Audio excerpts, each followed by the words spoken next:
far as the injuries go, really the only one that won't practice today is Pacheco. Everybody else will go. Before the challenge of playing Denver, good football team, well coached. Sean's done a nice job up there, as our coordinators have. So look forward to it being in Denver, which is a great venue for football and great for the National Football League with two good teams playing each other. So that time's yours. Hey, Andy, you referenced this, but you've had some good matchups with Sean Payton in the last few years. Just what makes his teams so difficult to go up against? Yeah, good players, good coaches. You know they've got good schemes. They're well coached and they play hard. He does a nice job with it. Andy, you mentioned this run of defensive lines that you played against. Obviously, this is a pretty good one. What stands out? Yeah, that's a good point.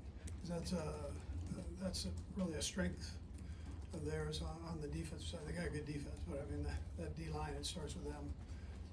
It's a nice challenge for our offensive line, and like I mentioned before, we've had this string of good D lines that we've been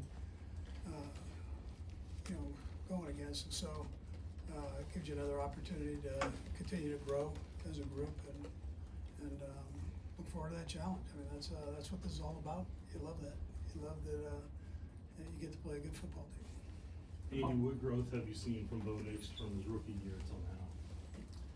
Yeah, he's picking up what Sean's asking him to do, and then execute and doing a good job of that. And that's a primary responsibility of the quarterback. You're going to be given a scheme, and you got to become a master of it, and then make everybody around you better. And he's done a nice job with it. Coach, on that subject, when you get that second year, you have that early success. He's had some bumps in the road since then.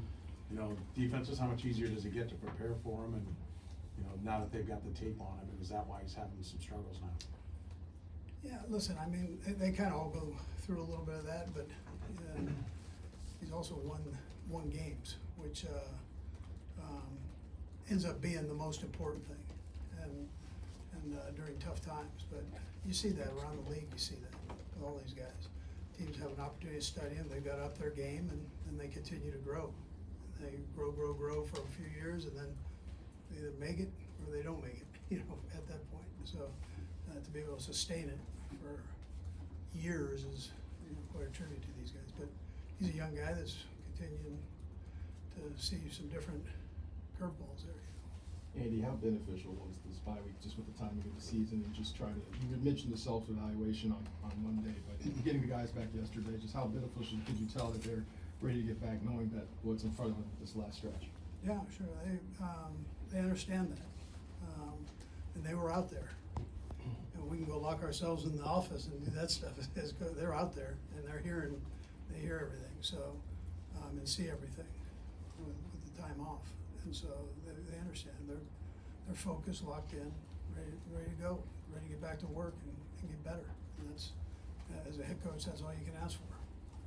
Coach, Harrison after the Bills game said he was kind of picking up some tendencies from Xavier or trying to figure out what he's doing. When you guys went back and self-scouted, did you see some things like that happen?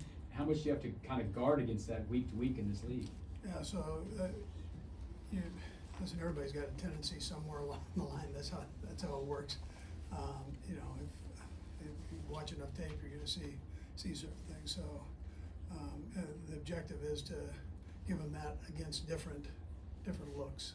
So we look at all that and try to keep track of that, and we ask players to do the same thing. So, and Xavier's a smart kid; he gets all that. But I'm not sure.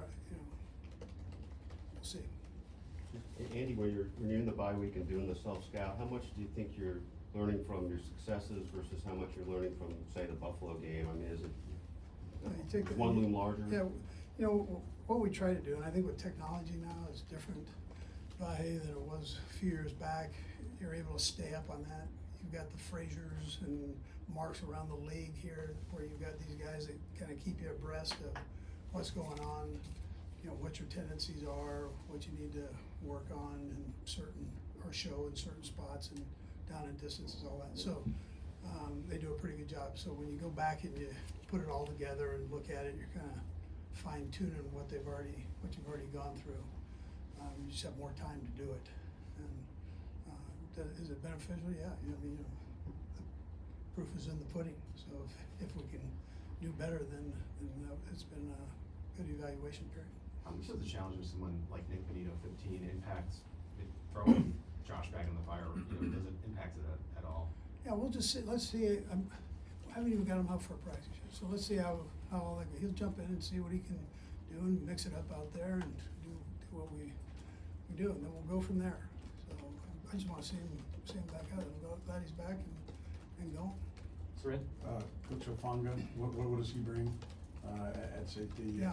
Adding in this year? I think that's a good ad. He's he's been banged up a little bit in years past, but he's playing his tail off right now. Smart kid, good leverage guy. So if they ask him to stay in outside leverage, he's gonna stay in outside leverage.